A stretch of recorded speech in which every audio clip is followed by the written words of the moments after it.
Mama a hug? Come here, baby. Oh, give Mama a hug. Oh, I love you. Oh. Hi. Can you give Mama kisses? Can I get a kiss? Oh, she was born in New Haven Hospital, and she was the best, most beautiful person I've ever seen in my life. And we didn't think anything. She was completely fine, no signs of anything. And then by day 3, started noticing that Addie would look to the side and like have her arms stretched out like that, but it kept happening. And I'm like, something's not right. So I started to be adamant with her doctors because she just kept going like this, would get really stiff.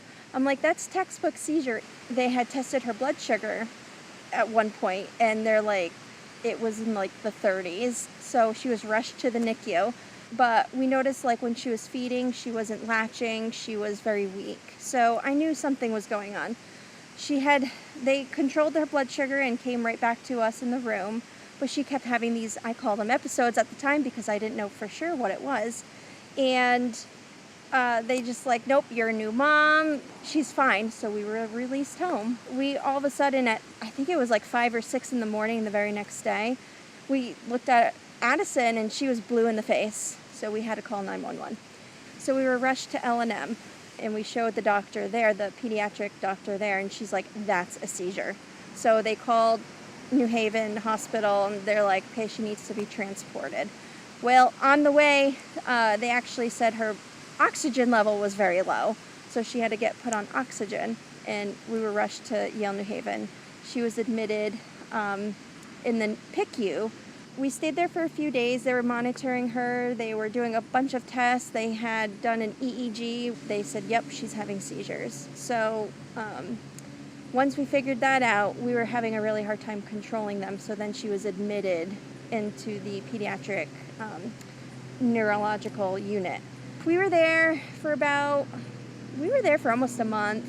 They were doing a bunch of tests, trying to control it, different kinds of medication.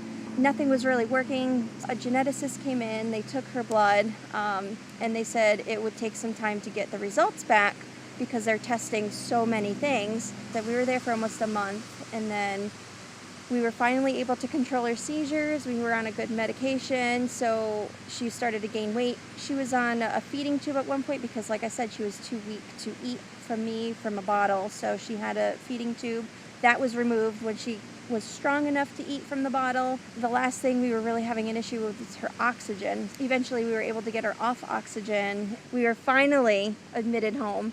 When we were home, seizures came on whenever they felt like it. It was mostly when she was sleeping and was waking up, and we were back and forth with neurology. We had many different specialists that we had to see.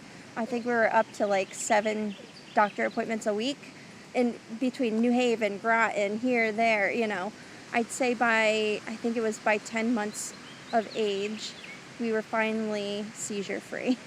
Wow. So it took 10 months to get her on a very good regimen with her medication to stop the seizures. And since then, we've been seizure free for almost about 2.5 years now. If you could describe what that is when we pick up. Oh, yeah. I'm not rolling or not. Maybe call it. There's an issue with the PACS2 gene. So that's where PACS2 comes from. There's no official name of what she has. It's so rare. I think they only had 13 kids that they knew of that had PACS2 at the time. We found out recently that there's 2 forms of PACS2. The PACS2 gene that Addie has, hers is partially mutated. So they were able to see that in her blood work. And the other type of PACS2 is there's a deletion in the gene somewhere. So regardless of which one you had, they just say you have PACS2. There's multiple symptoms with PACS2. There's global delay, which she'll have, you can see speech delay, physical delay, intellectual delay. You can see hypotonia, which is a weakness in the muscles and joints of children. Seizures is definitely like one of the main things, which is why they even looked in that direction. And they said, she can either grow out of the seizures, she might not. There might be facial deformities, there might be delays in development in all areas. there's really no, like I said, they only had 13 kids that they were doing studies on, so there was not a lot of research that was being done at that time. There's so many things that people are doing. It's very different things from what we're doing, similar things. It all ranges. It's really on what's available in their area, what kind of insurance you have, unfortunately, and what, if you need to pay out of pocket, what you can afford. I mean, she can have up to 3 therapy appointments in a week. Some of them are doing physiotherapy, ABA therapy, and it's really helping. Because then Well, I definitely wanted her in some of this. Bless you! So we've struggled with feeding a lot with Addison. At birth, she had to be put on a feeding tube because she wasn't strong enough to feed on her own. We were able to get her to a point where she could feed from the bottle. It was a very slow process, so we had to feed her constantly to keep the calorie up. At 6 months in a normal child, you would start introducing soft solids. She ended up being on formula until she was over 1 year old. She had to be put on a special formula, prescribed by the doctor. I had to puree her food for a long time. We had to introduce a feeding stimulant medication that we give her still to this day twice a day. Now we're eating almost regularly, just like any other 3-year-old would. We're still obviously in PT, OT, and speech, which is working with all of that. Feeding was something that we were really struggling with since birth, but we're on a trend now where she's gaining weight, she's enjoying food. I've not had a puree in almost a year. Playtime is one of the big struggles we have, which we kind of know just because she did get an autism diagnosis as well. PACS2 does mimic autistic characteristics.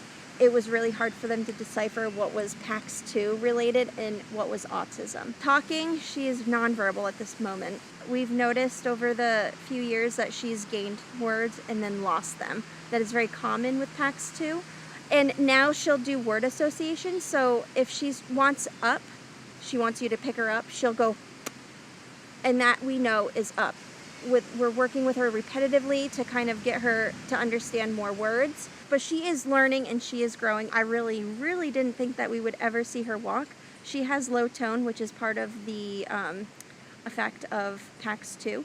She's been in physical therapy before we were released from the hospital, so she's been doing PT since she was days old. She just had to gain the strength to be able to stay strong and stay up. Walking is like one of the biggest things she's done so far. We're very, very excited about it. She's still like really flimsy. She's very unstable, but she's doing it. So, I mean, that's a start. She wasn't even trying to walk, I don't know, a year ago without a walker. But I mean, if we walk for a long distance, she's definitely gets tired and will need the walker to help. think of it that way. Okay, I'll do it. I'll sit like Breathe this. in through your nose, Crystal.